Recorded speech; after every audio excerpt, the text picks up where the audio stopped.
Hello दोस्तों, नमस्कार। आप सभी को जुब study centre by Mukesh Agarwal coaching में आप सभी का स्वागत है। आज मैं आप सभी के सम्मुख एक सेशन लेकर आया हूं जिसका नाम है क्या आप जानते हैं। यानी इस सेशन में मैं आपके सम्मुख एक प्रश्न रखता हूं और उस प्रश्नों से संबंधित उन सारे तत्वों को मैं आपके सम्मुख एक्सप्लेन करने का कोशिश करता हूँ जो कहीं ना कहीं आपका कॉम्पिटिटिव लेवल के एग्जाम के नजर से देखा जाए अत्यधिक इंपॉर्टेंट है। और इस प्रश्नों से संबंधित ऑलरेडी आपका कॉम्पिटिटिव लेवल के एग्जाम में प्रश्न पूछे जा चुके हैं। तो समय ना गंवाते हुए हम टॉपिक्स को बनना चाहूंगा। इससे पहले आप सभी से आग्रह है, यदि आप नए हैं तो मेरा चैनल को सब्सक्राइब कर दीजिए और इस वीडियो में अंत तक बना रहिएगा, वीडियो स्किप करके मत देखिएगा। देखिए, आज का प्रश्न है किस घटना के विरोध में गांधी जी देशवासियों से अपमान या याचना दिवस मनाने का आह्वान किया था। तो देखिए, ये जो प्रश्न देख रहे हैं संभवतः आपके लिए इजी लग रहा होगा, लेकिन कठिन कहाँ बन जाता है जब गांधी जी ये शब्द का प्रयोग करते हैं, अपमान या याचना। ठीक है, अपमान या याचना दिवस किस घटना के विरोध में गांधी जी ये दिवस मनाने का आह्वान पूरे देशवासियों से करते हैं। तो देखिए, इसका आंसर आपका होगा 6 अप्रैल 1919 ईस्वी में। ठीक है, 6 अप्रैल 1919 ईस्वी में कौन सा घटना हुआ था? तो आपका रॉयल एक्ट। तो रॉयल एक्ट जो है था, ये कैसा एक्ट था? इस एक्ट के तहत हमारे क्रांतिकारियों को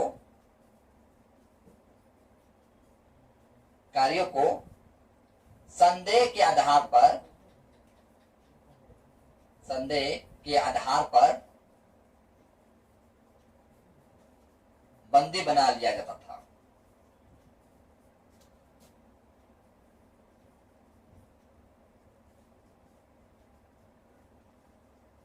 ठीक है, और इन्हें यानी क्रांतिकारियों को अपना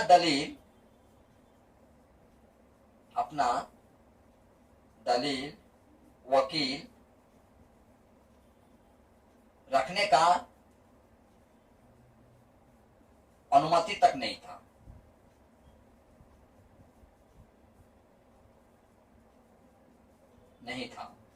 और इनका फैसला गुप्त स्थान पर किया जाता था।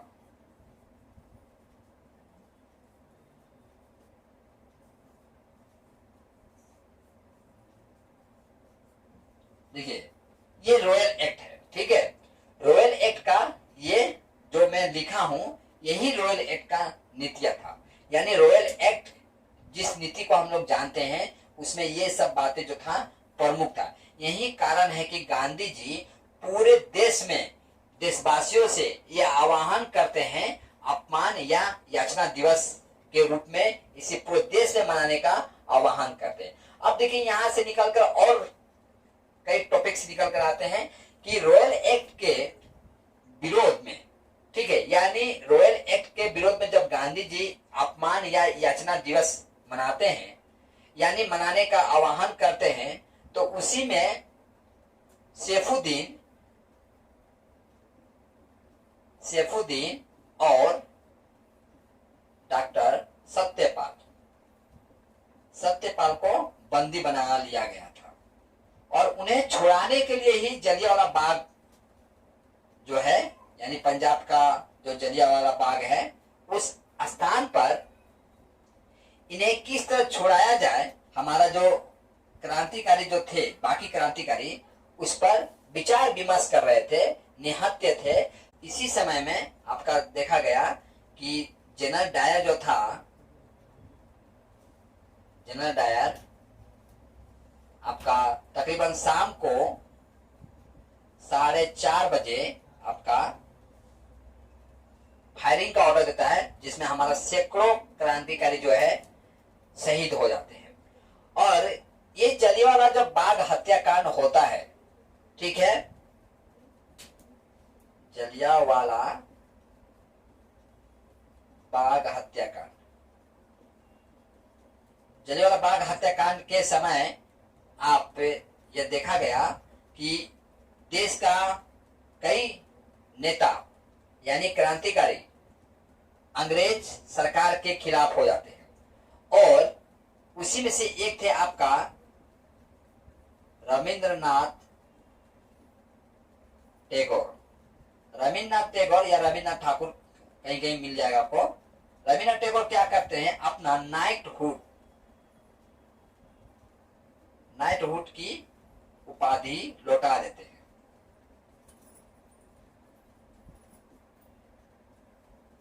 और ये नाइटहुड की उपाधि जो है कब दिया जाता है, तब जब कोई व्यक्ति विशेष कार्य करता है, ठीक है, उसे नाइटहुड की उपाधि से सम्मानित किया जाता था। ठीक है, नाइटहुड का उपाधि आपका ब्रिटिश से राजा रानी की तरफ से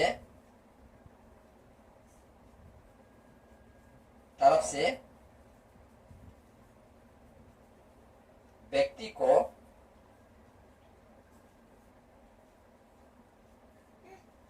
अप्रतिम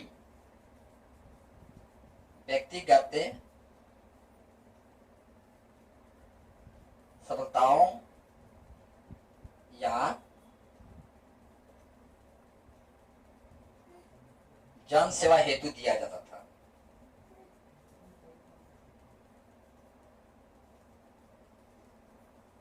ठीक है, तो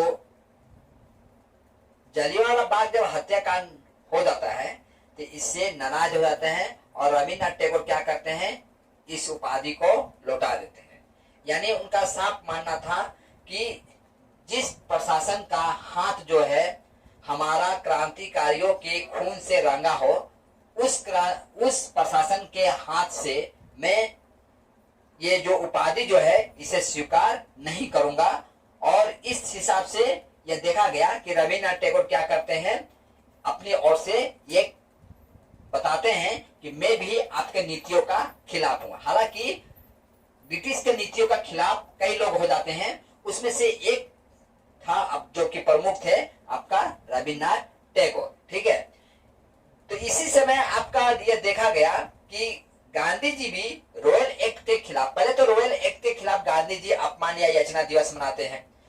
जब ये अपमान या याचना दिवस मनाते हैं तो इस समय आपका जलन डायर काफी खपा हो जाता है, गुस्सा हो जाता है गांधी जी से, और ये मौका देख रहा था कि किस तरह इन क्रांतिकारियों को दबाया जाए, कुचला जाए, इनकी जो साहस है साहस में कमी लाया जाए।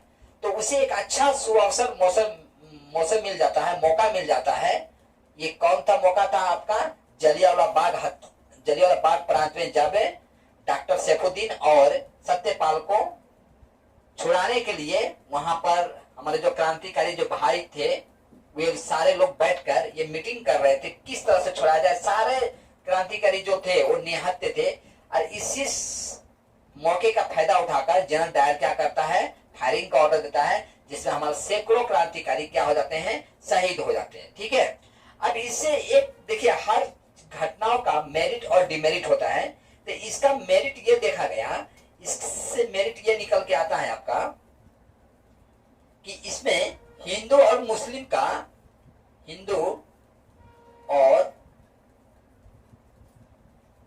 का एकता बढ़ जाता है, एकता बढ़ जाता है, जो कि ब्रिटिश कभी नहीं चाहती थी कि हिंदू और मुस्लिम के बीच में एकता बढ़े। क्योंकि यहाँ आप देख रहे हैं सैफुद्दीन, ये नाम से पता चलता है ये क्या है, मुस्लिम, और यहाँ डॉक्टर सत्यपाल यानी हिंदू। तो जाहिर से बात है ये दो कम्युनिटी जो है हिंदू और मुस्लिम ब्रिटिश के खिलाफ हो जाते हैं। ठीक है, इस घटना के जांच के लिए आपका पंडित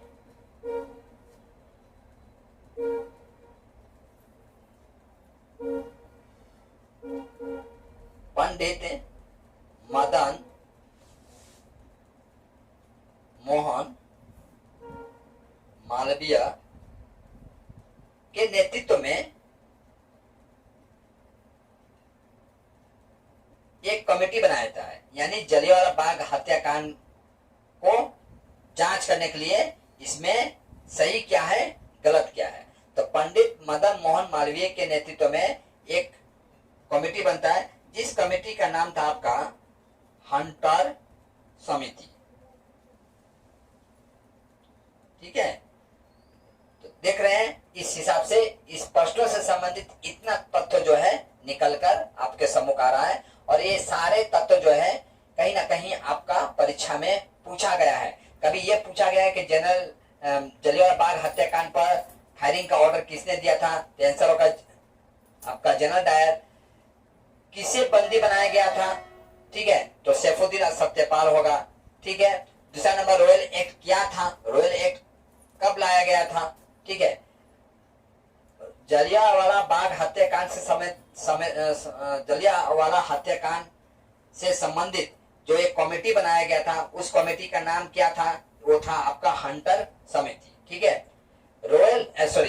नाइटहुड की उपाधि किसे दिया जाता है, क्यों दिया जाता है, तो यहां से भी प्रश्न पूछा जा सकता है, लेकिन अभी तक पूछा नहीं गया है, लेकिन आप जानकारी के लिए इसे रखिए।